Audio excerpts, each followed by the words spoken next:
Hello guys, I'm finally back with another video. The story begins in California. A huge robot is attacking the city, but Iron Man came to defend it. He immediately began the attack against this robot, and people try to flee from the site while Iron Man tries his best to keep all of them safe. This was all over the TV news reports the day that Iron Man saved California from a huge robot attack. He's famous all over the country, and while this report is playing on television, we see the famous billionaire Tony Stark driving his car with his best friend. The man can hardly believe that Tony had the courage to build an armor to transform himself into a superhero. But Tony Stark says there was nothing better to do with his high intellect, and his friend Rhodey insists that SHIELD should be the one handling those matters with giant robots. Tony doesn't have to interfere in anything. However, the billionaire says he's given up on making weapons and will now help humanity. He will continue fighting supervillains to help the planet, and quickly together they arrived at Stark Industries. Inside, Pepper, Tony Stark's assistant, was already waiting for them. She's annoyed because Tony hasn't answered his cell phone. It turns out she's trying to call and warn him that HYDRA is attacking the United Nations in New York. They saw what was happening live on television. A giant robot arrived with many HYDRA agents. Pepper warned Tony that SHIELD is still 40 minutes away, and all the leaders of the planet are inside the United Nations, including the President of the United States. Tony needs to do something about it, and he will immediately help these leaders. Iron Man wears his newest armor, Mark 6, and after it's fitted around his body, he flies towards the United Nations. There, a giant HYDRA robot is fighting all the UN soldiers until Iron Man arrives and manages to destroy it with an attack. The robot fell into the ocean, but thanks to that attack, his armor is only at 40% capacity. He has to be quick and defeat all these HYDRA agents. They immediately began attacking Iron Man, who has to dodge all their shots and try to destroy them at the same time. With one of his gadgets, he managed to destroy the weapons of these HYDRA agents and defeated all of them with extreme ease. The invincible Iron Man, however, was not prepared for another surprise. Three smaller robots emerged from inside the giant robot. Tony now has only 32% of his armor's battery left, and these robots are ready to destroy him. Nick Fury and the other SHIELD agents are still on the flying aircraft carrier far from that place, but they already know that Iron Man has arrived at the United Nations. At that moment, he was being defeated by those robots. His energy shields are not working because of the low battery levels. Those robots were using all their weapons to attack Iron Man, who tried to defend himself but ended up being caught by one of them. Tony's AI, called Jarvis, managed to analyze the robot's technology and discovered that HYDRA was using technology built by Stark Industries. Tony was furious. They were using his own technology against him, but even so, he continued the attack and realized that those robots even had the same energy shield as him. Iron Man couldn't penetrate his own technology and was being defeated by those robots. Meanwhile, Pepper and Rhodey were worried about him. Even though the armor is invincible, Tony Stark isn't perfect and will eventually lose his temper because of the technology that was stolen from him. Iron Man continued his attack and managed to throw one of the robots against each other. Then he scanned the armor and got closer to remove a certain part of the armor that was produced in Stark Industries. Next, the other robot attacked him from behind, and one of the HYDRA agents stood up at that moment to destroy Iron Man. But for some reason, another HYDRA agent attacked him from behind and knocked him down. That agent said it wasn't the right time to eliminate Iron Man. Tony continued attacking the next robot, but the energy shield prevented him from doing any damage. During a lucky attack, Iron Man managed to destroy it using the thrusters in his armor's boots. He then was hit by a missile. Another robot is still standing. Luckily, the SHIELD agents arrived at that moment to help Iron Man. The flying aircraft carrier is also there.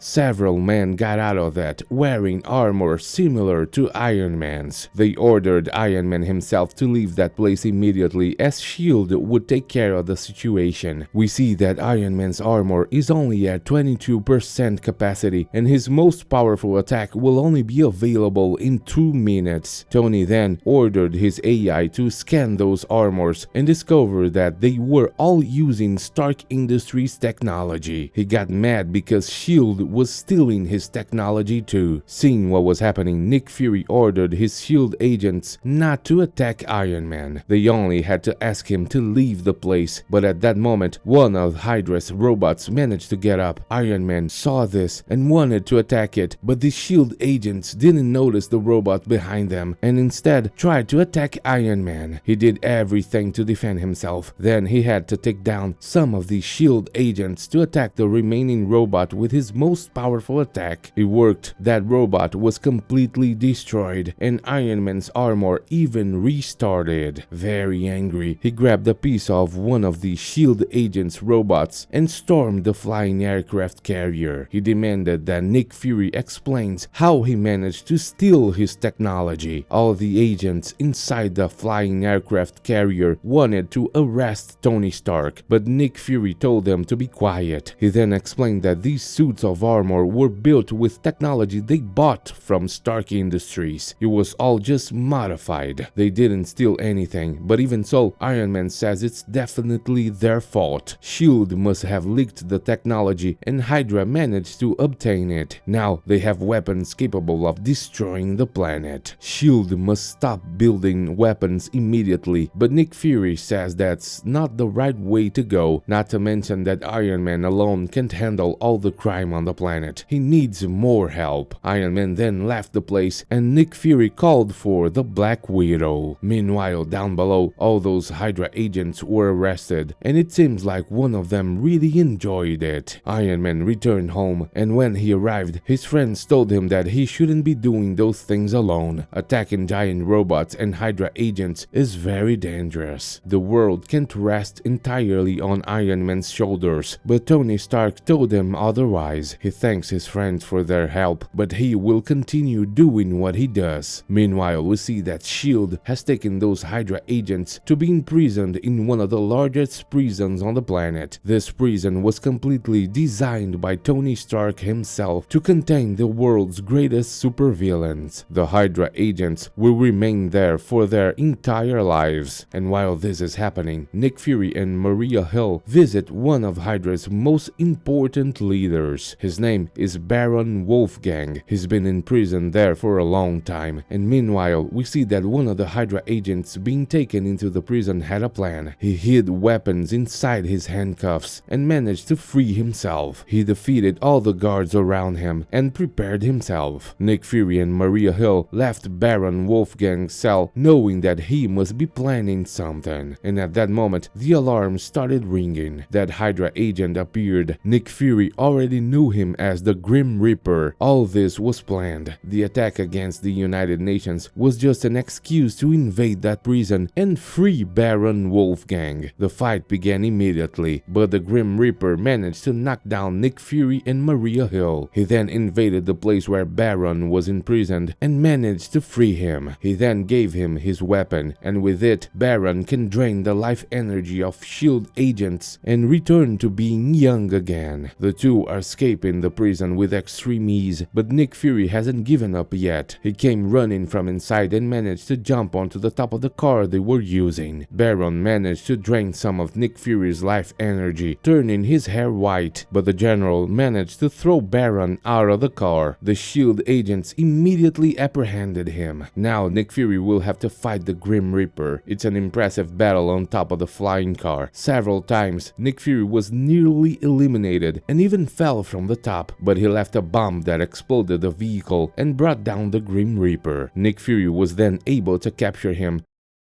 and later told him that this idea was the dumbest idea he ever had. He invaded the most secure prison in the world, and now he'll stay there forever. Maria Hill is impressed. She wants to know if all the other SHIELD prisons around the world are just like this one, and Nick Fury told her they are even worse. All the 4 prisons have increasingly powerful supervillains. Meanwhile, a suspicious man arrived in Las Vegas. While he was walking throughout the city, a police officer spotted him and decided to stop and pursue him. This man ran to escape the authorities, and something terrible almost happened because he is the famous Dr. Bruce Banner, the man who, when angered, transforms into an unstoppable monster that luckily was unactivated this time. Bruce noticed that there are several army weapons in that city. It seems they are after him. General Ross is inside a tank searching for Bruce Banner. He says that this time he will be able to destroy the monster and will use all the taxpayers' money available at his disposal to help him get the monster. Meanwhile, Bruce Banner was researching the internet and found the person he wanted to visit, the Absorbing Man. Bruce managed to find gamma radiation emissions coming from the Absorbing Man's body and arrived at the restaurant where he was having lunch. There, Bruce introduced himself and told him that he can help him. He knows that the Absorbing Man was transformed by SHIELD inside one of the prisons, the Cube, where they transform several people into monsters moved by gamma radiation. However, the Absorbing Man doesn't want to be helped and started a fight. What he really wants is to face the monster that inhabits Bruce Banner's body, and that's what he achieved. The Doctor began transforming into the Hulk. The fight between him and the man capable of transforming into any material in the universe began immediately. The huge green monster is extremely powerful and with many attacks managed to send the Absorbing Man straight to the middle of the desert. The military has already learned about this battle and is heading there to capture the both of them. The battle between them is impressive. The Absorbing Man absorbed the metal from a plate that the Hulk was using to fight him and said that the prisoners in the cube told him that the Hulk got really weak, and now he can confirm that. The Absorbing Man is sure he can defeat the Hulk. He hit him with many extremely powerful blows and tells him that the Hulk's idea of protecting people is completely dumb. Normal human beings think that the Hulk is much more of a monster than the Absorbing Man himself. Then he continued attacking, but the Hulk got very angry. He managed to defend himself and attack the Absorbing Man. It's truly an impressive battle. After receiving many blows, the man ended up absorbing the rock from that place to transform his body and continue attacking the Hulk. But that was a very stupid idea. The Hulk can easily destroy his body and is ready to crush him. However, he was stopped by the army that just arrived. They launched a missile towards the two of them,